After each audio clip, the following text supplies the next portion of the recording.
BJP JDU के रिश्ते को लेकर प्रशांत किशोर के बाद महागठबंधन के घटक दल हिंदुस्तानी आवाम मोर्चा के नेता और पूर्व मुख्यमंत्री जीतन राम मांझी के बयान के बाद बिहार की राजनीतिक सरगर्मी तेज हो गई है। बिहार के पूर्व मुख्यमंत्री और महागठबंधन के घटक दल के नेता पूर्व मुख्यमंत्री जीतन राम मांझी ने एक बयान देकर सबको चौंका दिया है। जीतन राम मांझी ने प्रशांत किशोर की बात का समर्थन करते हुए कहा कि अगर मुख्यमंत्री नीतीश कुमार फिर से पाला बदलते हैं और सत्ता परिवर्तन होता है तो भी उसका स्वागत वे करेंगे।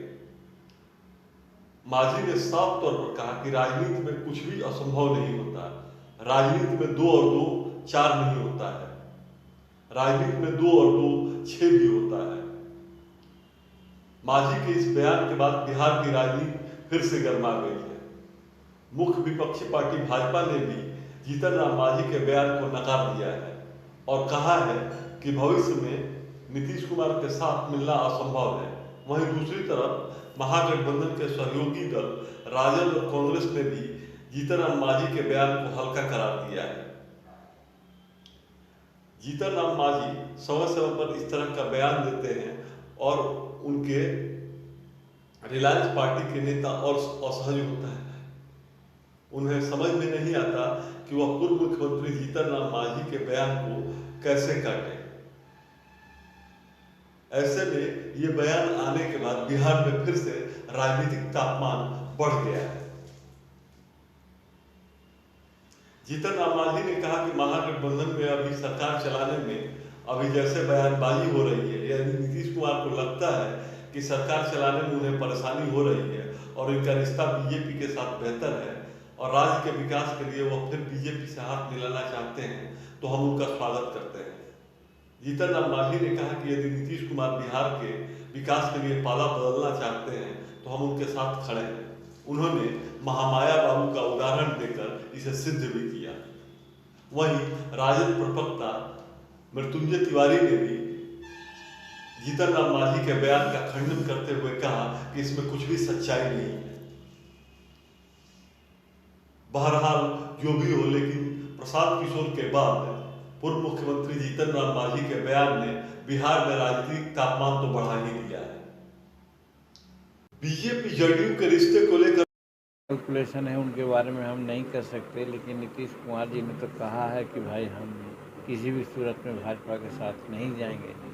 लेकिन हमारा व्यक्तिगत भी अपना मानना है कि राजनीति में कोई 2 जोड़ 2 4 होता है, वो नहीं होता है। यहाँ 2 जोड़ 2 6 भी हो सकता है और 2 जोड़ 2 2 भी हो सकता है।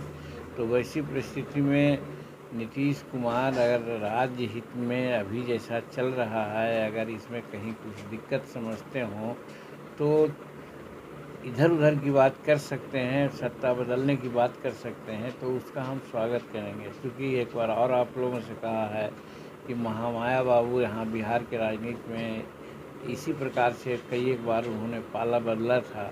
तो लोगों ने पूछा था उनको कि आप इतना पाला बदल रहे हैं, क्या कारण है? तो उन्होंने कहा था कि जनहित में अगर हमको 100 बार अगर पाला बदलना पड़ेगा तो हम 100 बार बदलेंगे। तो उसी प्रकार से नीतीश कुमार यदि सोचेंगे कि पाला बदलने से राज्य को फ़ायदा है और यदि वैसा वो करेंगे तो हम उसका स्वागत करेंगे। हालांकि कि वैसी बात नहीं है, वो तो नकार रहे हैं। और रही बात पीके, तो पीके क्या बात है, अपना उनका कैलकुलेशन है, उसके आधार पर वो कर रहे हैं, तो हम उसकी बात नहीं करना चाहते। आदरणीय नीतीश कुमार जी ने स्पष्ट कर दिया है कि अब वो जीवन भर बीजेपी के साथ नहीं जाने वाले हैं। इसलिए इस तरह के बयानों का कोई मायने मतलब नहीं है। अब आदरणीय नीतीश कुमार जी ने बीजेपी के राजनीति के खतरनाक डिजाइन को पहचान लिया है। इसलिए अब समाजवादी सरकार बनी है और आदरणीय नीतीश कुमार जी बीजेपी मुक्त भारत बनाने के लिए आदरणीय लालू प्रसाद जी, श्री तेजस्वी यादव जी के साथ अभियान में लग गए हैं।